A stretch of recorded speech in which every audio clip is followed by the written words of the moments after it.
Today I'll show you how you can get Pro access if your school purchased CodeHS Pro for the 2019-2020 school year. So first, you may have noticed if you created a section that it says free next to it. That's because any section you create on CodeHS will be listed as free until you reach out to a CodeHS team member. You may have also noticed if you're clicking around your section and you go to a tool that's a Pro tool, you'll get this message here.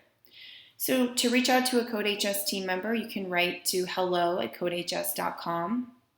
You can also write directly to your customer success manager, or you can use this chat icon to start a new conversation and write us a message with your name and where you work, and also how many sections your school purchased. From there, we can review your account and get back to you quickly.